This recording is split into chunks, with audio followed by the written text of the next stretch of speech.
के दिन ये आप देख रहे हैं प्रधानमंत्री नरेंद्र मोदी, भारत के प्रधानमंत्री नरेंद्र मोदी ने आज के दिन शपथ लिया था 9 जून को पिछले साल। और इस तरह से प्रधानमंत्री नरेंद्र मोदी लगातार 3 बार प्रधानमंत्री रहे। 11 साल लगातार उन्होंने शासन किया और मुझे लगता है कि पूर्व प्रधानमंत्री नेहरू के बाद लगातार सबसे अधिक समय तक शासन करने वाले प्राइम मिनिस्टर नरेंद्र मोदी हो चुके हैं। नरेंद्र मोदी जिस समय शपथ ले रहे थे उस समय 9 जून को ही आपको ध्यान हो कि जम्मू कश्मीर में श्रद्धालुओं से भरी एक बस जम्मू के रियासी सेक्टर पर आतंकवादियों ने हमला किया था। और उस समय श्वेता पुरोहित जी ने एक ज्योतिष के रूप में ये बताया था कि ये शपथ ग्रहण का समय उचित नहीं है। और जब मोदी शपथ ले रहे थे उसी समय रियासी में आतंकवादियों ने 9 हिंदू श्रद्धालुओं को मौत के घाट उतार दिया था। 41 हिंदू श्रद्धालु बुरी तरह से घायल हुए थे। लेकिन 1 साल हो चुका है, एक भी आतंकवादी अभी तक पकड़ा नहीं जा सका है। नरेंद्र मोदी शासन की जो सबसे बड़ी विफलता है वो है आतंकवादी घटनाओं में लगातार वृद्धि और आतंकवादियों का पकड़ा ना जाना। ये एक बात अवश्य है कि नरेंद्र मोदी शासन में शहरों के अंदर बम धमाके बंद हुए हैं, जैसे कि जो यूपीए सरकार में होते थे। लेकिन बॉर्डर पर आतंकवादी गतिविधि तेज हुई है और ये आप पठानकोट एयरबेस पर हमला समझ सकते हैं, और या फिर आप पहलगांव समझ सकते हैं, पुलवामा समझ सकते हैं। और भारत के इतिहास में इस 11 साल में सबसे ज्यादा सैनिकों का बलिदान हुआ है। हमारे अर्धसैनिक बल और सैनिकों को मिलाकर 600 से ऊपर, करीब 600 650 सैनिकों का बलिदान हुआ है आतंकवादी वारदात में। सबसे ज्यादा आतंकवादी वारदात भी नरेंद्र मोदी सरकार के दौरान हुआ है। और इस आतंकवादी वारदात में नरेंद्र मोदी सरकार ने पठानकोट एयरबेस पर आईएसआई को जांच के लिए बुला लिया था और आईएसआई ने पूरी दुनिया में फिर भारत का ही बदनामी की कि भारत ने ये खुद हमला करवाया है। पर कोई भी दुनिया का कोई भी देश दूसरे जो प्रतिद्वंदी देश है, दुश्मन देश है, उसकी खुफिया एजेंसी को अपने एयरबेस में नहीं घुसाती। लेकिन नरेंद्र मोदी खुद अभी जो सर्वदलीय बैठक में गए थे शशि थरूर, उन्होंने ये बात कहा था कि मोदी जी ने फोन करके नवाज शरीफ से कहा था। उससे 1 महीने पहले वो नवाज शरीफ से जाकर बिन बुलाए मेहमान की तरह जाकर मिल गए थे वहां पर पाकिस्तान में उतरकर, और फिर फोन करके कहा आइए मिलकर जांच करते हैं। और फिर आईएसआई आई, यहाँ हमारे एयरबेस के पूरे नक्शे आदि को लिया और फिर वो पाकिस्तान गई और भारत पर ही उसने इल्जाम लगा दिया। तो ये जो शिवखोड़ी में हमला हुआ था 9 जून को, जिसमें 9 हिंदू श्रद्धालु मरे थे और 41 बुरी तरह से घायल हुए थे, उसमें एक भी आतंकवादी नहीं पकड़ा गया। इससे ठीक पहले पुलवामा में जो आतंकवादी हमले हुए, जिसमें हमारे 40 से 41 जवान वीर गति को प्राप्त हुए थे, उसका भी रिपोर्ट नहीं आया। उसमें भी शामिल आतंकवादी नहीं पकड़े जा सके। और तो और पहलगांव में जहां हिंदुओं का नरसंहार हुआ, 26 पर्यटक मारे गए, जिसमें 24 हिंदू थे। हिंदुओं का धर्म पूछ कर मारा गया। हिंदुओं के पैंट उतरवा कर उनका खतना चेक किया गया और हिंदुओं से कहा गया कि तुम कलमा पढ़ो। और वो जो आतंकवादी थे 4, वो भी आज तक पकड़े नहीं जा सके हैं। इसलिए नरेंद्र मोदी सरकार की सबसे बड़ी विफलता है कि बड़े बड़े आतंकवादी हमले हुए देश में, लेकिन किसी भी आतंकवादी हमले का आतंकवादी नहीं पकड़ा गया। और शायद यही कारण है कि मोदी सरकार पे कई लोग संदेह करते हैं, सवाल उठाते हैं, और इस सवाल का जवाब मोदी सरकार या उसके मंत्री नहीं देना चाहते, क्योंकि ये सवाल उनको असहज करता है। पहलगांव मामले में, इस मामले में भारत और पाकिस्तान के बीच एक छोटा संघर्ष भी हुआ। नरेंद्र मोदी सरकार की इस मामले में एक सफलता भी है। उरी में जब हमला हुआ तो उन्होंने सर्जिकल स्ट्राइक किए, बालाकोट में उन्होंने एयर स्ट्राइक किए, और इस समय जो 2-3 दिनों का संघर्ष हुआ, हालांकि इस संघर्ष में जिस तरह से अमेरिका की सरकार ने, खासकर राष्ट्रपति डोनाल्ड ट्रंप ने जिस तरह से ट्वीट करके भारत के सीज फायर की जानकारी दी, वह एक संप्रभु स्वतंत्र भारत राष्ट्र के लिए अपमानजनक था। और ट्रंप यही नहीं रुके, उनके विदेश मंत्री, उनके उप राष्ट्रपति सब ने इसके बारे में बात की। ट्रंप ने 12 बार ये बात कहा, ये सऊदी अरब के धरती से कहा, विदेश जहां भी कतर गए कतर से कहा, और आज भी उन्होंने कहा कि वो श्रेय नहीं देना चाहते। कोई बात नहीं, मैं श्रेय नहीं चाहता, लेकिन बात तो यही सच है कि भारत और पाकिस्तान के बीच मैंने संघर्ष विराम कराए हैं और व्यापार के दम पर कराए हैं कि मैं तुम्हारे साथ व्यापार नहीं करूंगा। जब अमेरिका के राष्ट्रपति बोल रहे हो तो भारत से सिर्फ प्रधानमंत्री ही उनको जवाब दे सकते हैं। प्रधानमंत्री से बड़ा पद हमारे राष्ट्रपति के पास वो पावर नहीं होता, इसलिए प्राइम मिनिस्टर ही वो जवाब दे सकते हैं। लेकिन नरेंद्र मोदी लगातार खामोश हैं, इसके कारण उन पर ये सवाल उठ रहे हैं। इस 11 साल में नरेंद्र मोदी जी की कुछ जो सफलताएं हैं, विफलताएं हैं, उस पर एक नजर डालते हैं। उनकी जो सबसे बड़ी सफलता जो नरेंद्र मोदी सरकार की गिनाई जाती है, उसमें से डिजिटल जो पेमेंट सिस्टम है यूपीआई, जिसकी वो बात करते हैं सब जगह, वो गिनाई जाती है। और भारत ने वीजा और मास्टर कार्ड के अगेंस्ट अपना रुपए कार्ड और यूपीआई सिस्टम को खड़ा किया है। और आज छोटे से सब्जी वाला भी यूपीआई सिस्टम को के जरिए ट्रांजैक्शन करता है। हालांकि इसको लेकर कुछ लोगों का मत है कि यह डिजिटल रूप से गुलाम बनाने की ओर, जो बिल गेट्स का एजेंडा है उसकी ओर ये बढ़ रहे हैं। और जो डिजिटली जो कैश करेंसी है उसको खत्म करने की ओर बढ़ रहे हैं।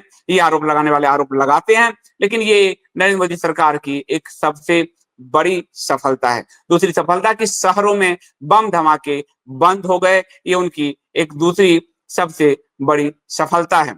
इसके अलावा यदि मैं कहूं तो नरेंद्र मोदी जी की सफलता से अधिक उनकी विफलता है। और विफलता उनकी अगर हम बात करें तो घरेलू स्तर पर हम देखें तो सबसे ज्यादा किसी प्राइम मिनिस्टर के कार्यकाल में आतंकवादी दंगे हुए हैं तो नरेंद्र मोदी हैं। सबसे ज्यादा जो सांप्रदायिक दंगे हुए हैं वो भी नरेंद्र मोदी सरकार में हुए हैं। 8,000 से अधिक सांप्रदायिक दंगे हो चुके हैं। इसके अलावा यदि हम देखें बॉर्डर सिक्योरिटी के मामले में भी नरेंद्र मोदी सरकार इस पर विफल रही है। साथ ही यदि हम विदेश नीति को देखें तो आज भारत का कोई भी मित्र देश ऐसा नहीं है जो खुलकर भारत के पक्ष में खड़ा हो। इसका एक लिटमस टेस्ट पहलगांव के बाद हुए ऑपरेशन सिंदूर में देखा गया। एक भी देश हमारे पक्ष में खड़ा नहीं हुआ। थोड़ा बहुत तालिबान बोला, थोड़ा बहुत नेपाल बोला और थोड़ा बहुत आपको इजराइल बोला। हमारा जो पारंपरिक मित्र है रूस, वो भी इस पर खुलकर भारत के पक्ष में नहीं बोला। और हमारा जो प्रधानमंत्री नरेंद्र मोदी का जो प्रथम कार्यकाल था, प्रथम बार जब उन्होंने प्रधानमंत्री के रूप में शपथ ली थी तो उन्होंने दक्षेश देशों यानी सार्क देशों के राष्ट्राध्यक्षों को बुलाया था। ये माना गया था कि नरेंद्र मोदी जो है वो अपनी विदेश नीति में एक बहुत बड़ा परिवर्तन लेकर आ रहे हैं और वो सभी सार्क देशों के साथ एक बेहतरीन रिश्ता बनाएंगे। लेकिन सबसे बड़ी विफलता ये है कि आज एक भी सार्क देश भारत के साथ खड़ा नहीं है। और इसका जो अनुमान खुद प्रधानमंत्री मोदी को भी है। और यही कारण है कि जब आपको पहलगांव ऑपरेशन सिंदूर के बाद जो सर्वदलीय बैठक में भेजे गए, हमारे जो प्रतिनिधिमंडल भेजे गए, उसमें एक भी प्रतिनिधिमंडल, 7 प्रतिनिधिमंडल में से एक भी प्रतिनिधिमंडल सार्क देशों में नहीं भेजे गए। यदि हम अपने बॉर्डर की स्थिति को देखें तो चीन आज हमारा दुश्मन है, पाकिस्तान हमारा दुश्मन है, बांग्लादेश हमारा दुश्मन है, म्यांमार हमारा दुश्मन है, श्रीलंका में चीन बैठा है, मालदीव में चीन बैठा है, भूटान में भी चीन पहुंच गया है, नेपाल में भी चीन पहुंच गया है। तो कोई भी दक्षिण एशियाई देश हमारे साथ नहीं खड़ा है। अंतरराष्ट्रीय स्तर पर भी यदि देखें तो रूस भी उस तरह से नहीं खड़ा है जैसे वो खड़ा होता था। यूरोपीय यूनियन और यूरोप कि जिस तरह से मणिपुर हिंसा में जिस तरह से उन्होंने दखलंदाजी दी और जिस तरह से भारत सरकार पर प्रेशर डाला, उससे स्पष्ट है कि यूरोपीय यूनियन भी हमारे साथ खुलकर खड़ा नहीं है। और जिस तरह से अमेरिका बार बार भारत को धमकी दे रहा है, 12 बार वो भारत की संप्रभुता को बार बार रौंद रहा है कि हमने बिजनेस की धमकी देकर ये पूरा समझौता करवाया है और भारत के प्रधानमंत्री नहीं बोल पा रहे हैं। इससे भी स्पष्ट है कि अमेरिका भी खुलकर भारत के साथ नहीं है। ये अकेला भारत के पूरे 75 साल की विदेश नीति में ये पहली बार है जब भारत खुद को अकेला अलग थलग महसूस कर रहा है। विदेश नीति के बाद यदि हम आर्थिक नीति में आए तो प्रधानमंत्री मोदी ने ये कहा कि भारत चौथी अर्थव्यवस्था बन गया है, लेकिन विश्व इसको नहीं मानता। और जिस कनाडा के में अभी वो G7 में जा रहे हैं, उन प्राइम मिनिस्टर ने ही प्रधानमंत्री मोदी को बुलाए जाने पर जो उनसे मीडिया ने सवाल पूछे और उस पर जो उन्होंने जवाब दिए हैं, उन्होंने स्पष्ट कहा भारत 5वीं इकोनॉमी है। पांचवी इकोनॉमी में भी सबसे बड़ी बात अगर हम देखें, विसंगतियों को देखें, तो ये विसंगतियां हैं कि भारत के 81 करोड़ 35 लाख लोग आज भी 2 वक्त के भोजन को तरस रहे हैं। उनको मुफ्त अनाज दिया जा रहा है। यह भारत की सबसे बड़ी विफलता है, आर्थिक विफलता है कि 81 करोड़ लोगों के पास खाने को भोजन नहीं है। भाजपा का, मोदी सरकार का यह दावा था कि उन्होंने 25 करोड़ लोगों को गरीबी रेखा से बाहर निकाला। तो 25 करोड़ लोगों को जो बाहर निकाला, तो 80 करोड़ में से 25 करोड़ घटना चाहिए। 75 आप ये समझिए कि 60 से 65 करोड़ होने चाहिए, लेकिन ये बढ़े हैं। उस समय मोदी जी ने जब ये शुरू किया था तो 80 करोड़ लोगों को 2 वक्त का राशन दे रहे थे, लेकिन अभी जो वर्तमान आंकड़े पेश किए गए हैं उसके हिसाब से 81 करोड़ 33 लाख लोगों को ये 2 वक्त के भोजन दिए जा रहे हैं। इसलिए गरीबी पर उनका जो ये कहना था कि 25 करोड़ लोगों को गरीबी रेखा से हमने बाहर निकाला है, ये भी एक जुमला ही साबित हुआ है। भारत में जो इकोनॉमी की हालत है उसमें अगर हम देखें तो जीएसटी मध्य वर्ग को चूस रहा है, और जो लघु उद्योग है, उद्यमी एमएसएमई सेक्टर जो है वो पूरी तरह से क्रश हो गया है। मोदी सरकार ने अपने पहले कार्यकाल में नोटबंदी के जरिए जो एक डिजास्टर क्रिएट किया, उस नोटबंदी से छोटे मझोले उद्योग आज तक नहीं उभर पाए हैं। मोदी सरकार का दावा था कि ये जो नोटबंदी है उससे आतंक खत्म होगा, उससे ब्लैक मनी खत्म होगा, लेकिन यह भी एक जुमला साबित हुआ, इतिहास का सबसे बड़ा झूठ, ब्लंडर साबित हुआ।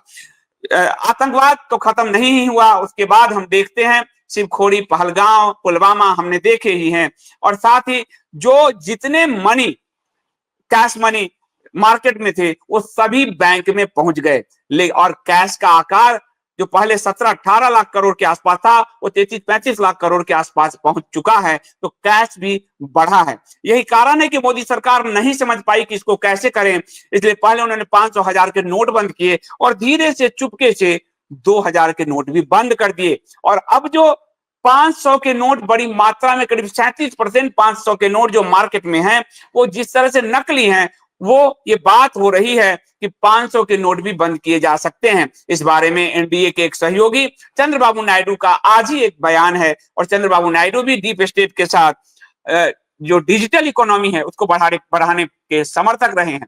चंद्रबाबू नायडू ने कहा है कि 500 के नोट को बंद किया जाना चाहिए, 100-200 का नोट ही चले, तो हम ब्लैक मनी, भ्रष्टाचार पे जो है रोक लगा पाएंगे। ये पुनः एक जुमला है भारत की जनता को पुनः एक डिजास्टर में धकेलने का। न 500 और 1000 का नोट बंद करके भी न भ्रष्टाचार रुका, न काला धन रुका। स्विस बैंक में भी काले धन की या फिर कहें बेनामी धन की संख्या बढ़ती जा रही है।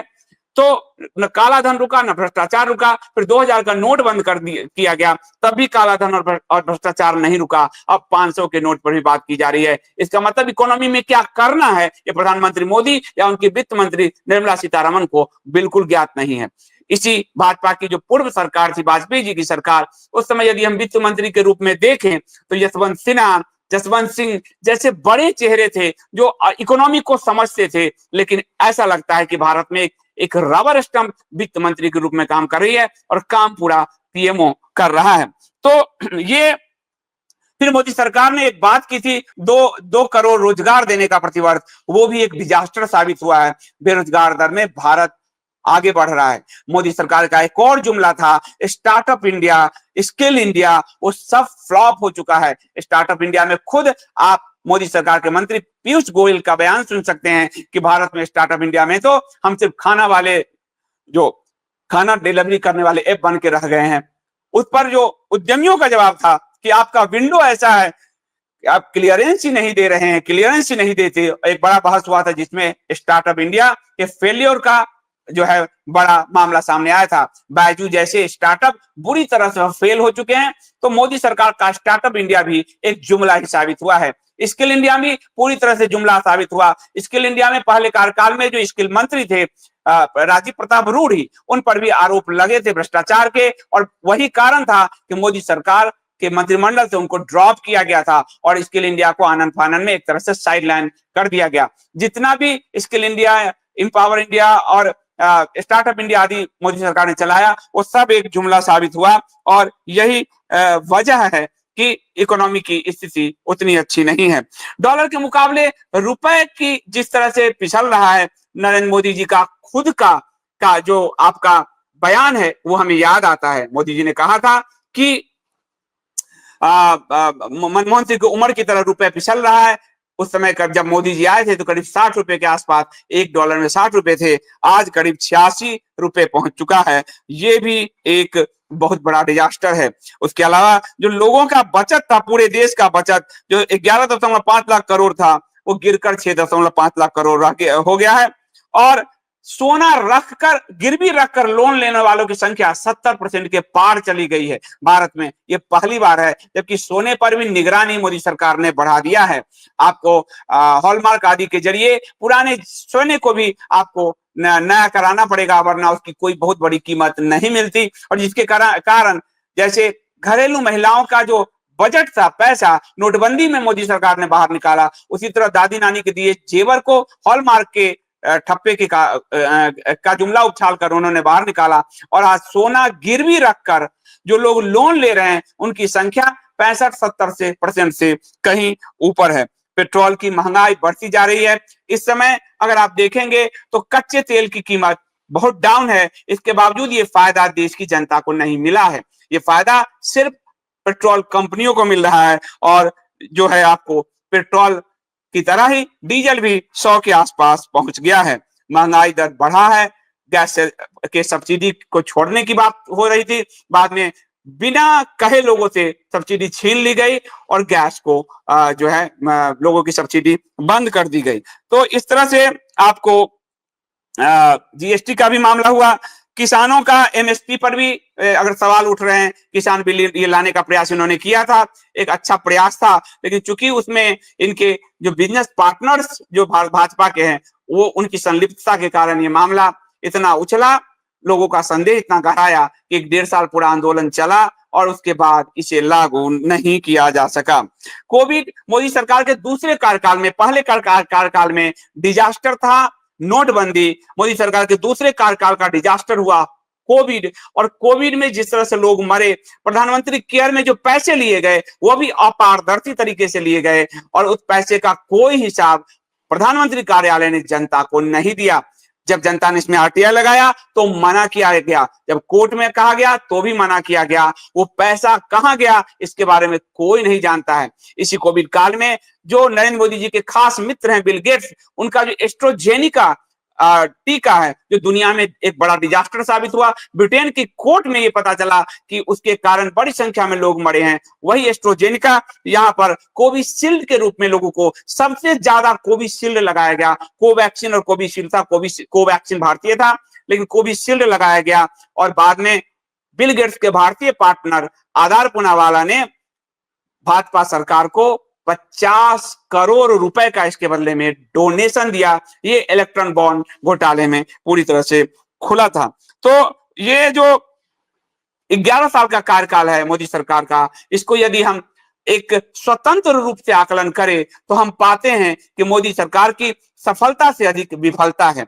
सफलता में हम कह सकते हैं कि मोदी सरकार ने अल्पसंख्यकों के लिए, एससी एसटी और ओबीसी के लिए कुछ काम किए हैं और अल्पसंख्यकों के लिए तो बहुत किया है। 300 योजनाएं चलाई है जो पहले कभी 30-35 योजना होती थी।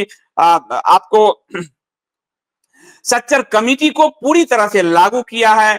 स्कॉलरशिप, आईएएस आईपीएस में स्कॉलरशिप दे रहे हैं। प्रधानमंत्री आवास योजना से लेकर मुद्रा लोन तक में 35-38% अल्पसंख्यकों को दे रहे हैं और अल्पसंख्यक में भी 70 से 80% मुसलमानों को दे रहे हैं। ये पूरी सरकार प्रो मुस्लिम चली है और आज भारत में ये सबसे ज्यादा प्रो मुस्लिम सरकार है और इसी कारण ये सऊदी अरब आदि से भी अवार्ड लाते हैं। परंतु वोट में के समय ये तुष्टीकरण का एक झूठा नारा उछालते हैं जिसके कारण हिंदू भ्रमित हो जाता है। ये पासवानदाबाद का फिलॉसफी लेकर आए। इन्होंने एससी एसटी एक्ट को मजबूत किया, ओबीसी संवैधानिक आयोग बनाए और सवर्णों से हिसाब चुकता जैसे नारे दिए।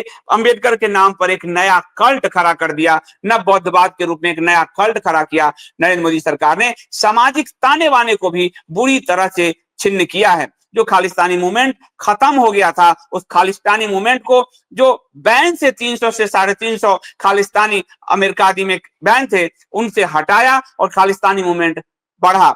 खालिस्तानी मूवमेंट के कारण ही कनाडा के साथ भारत के रिश्ते खराब हुए। उसी तरह नव बौद्धों के हिंदू धर्म के साथ ही बौद्ध चले, लेकिन नव बौद्धवाद को एक नया अम्बेडकराइज धर्म इन्होंने खड़ा किया, जय भीम का नारा लगाया और हिसाब चुकता की बात की, अम्बेडकर के नाम पे पंचतीर्थ बनाए और इसके कारण भारतीय जो सामाजिक ताने बाने था उसको बहुत बुरी तरह से डैमेज किया। एससी एसटी एक्ट में सुप्रीम कोर्ट के फैसले को पलटा, ओबीसी में सुप्रीम कोर्ट के फैसले को पलटा और इस फैसले को पलटकर उन्होंने भारतीय हिंदू समाज के ताने बाने को और ज्यादा बिखेरा।